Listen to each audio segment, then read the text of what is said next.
They were surrounded, outnumbered, running out of ammo, and with no reinforcements coming.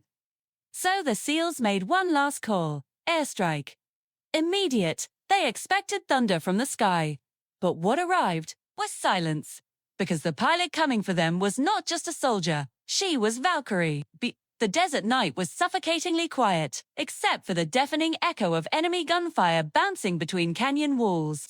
Eagle Team 7, Navy SEALs lay pinned against jagged rock, their faces a mixture of sand, sweat, and blood. Commander Miller, forcing a calm he didn't feel into his voice, spoke into his comms. Hold positions. No backup is close enough. This is our last option, airstrike. They all knew what that meant. They were dangerously close to the blast zone, but it was their only way out. They sent the coordinates anyway, a Hail Mary into the darkness. Minutes felt like hours.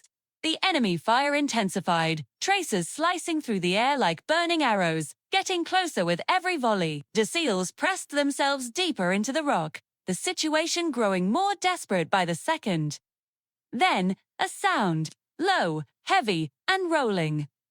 It wasn't the high-pitched scream of a jet, nor the rhythmic chop of a helicopter. One of the younger SEALs whispered over the comms, his voice filled with a mix of confusion and hope. Is that a Warthog? The realization spread through the team like an electric current. An A-10 Thunderbolt too. And not just any A-10. This one was a legend, piloted by an ace with the call sign Valkyrie. Out of the ink-black sky, the A-10 materialized like a beast carved from shadow and moonlight. Its wide wings and gleaming cannon projected an unmistakable presence. She dipped, a wing wanzer clear. Simple message: I'm here.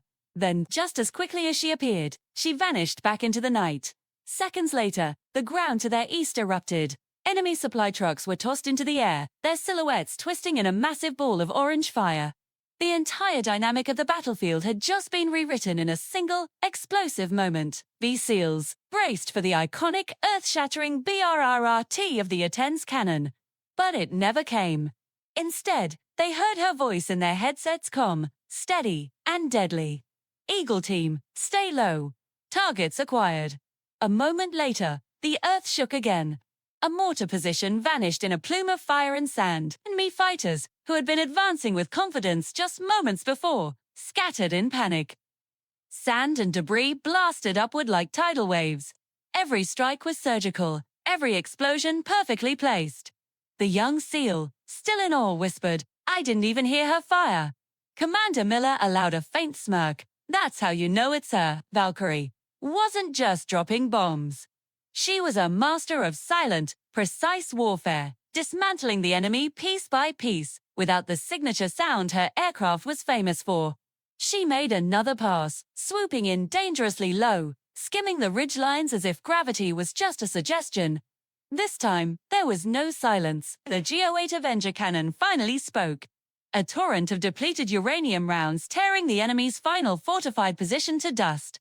But from the ground, where the SEALs were, the sound felt strangely distant, as if death itself was moving without making a sound. Within minutes, the relentless ambush was gone. The path was open. The night was quiet again. Score team, your corridor is clear. Move now. Her voice never cracked, never trembled, never rushed. It was the voice of pure, unwavering control. The SEALs moved from cover to cover, weaving through the path of destruction she had carved for them. Above, the Warthog circled a guardian angel with a cannon, ensuring no enemy dared to fire another shot. She shadowed them all the way to their extraction point. As the evacuation helicopter's rotors began to spin up, the Warthog made one final pass. She dipped her wings one last time, a silent salute, a warrior's goodbye before disappearing into the vastness of the night. Back on the relative safety of the base, the youngest SEAL finally broke the silence, his voice full of reverence. "Sir, who is she?" Commander Miller looked at him, his eyes tired but filled with an immense respect. "She doesn't fight for glory," he said. "She fights to bring us home. That's why we call her Valkyrie, because when she arrives, even death runs away."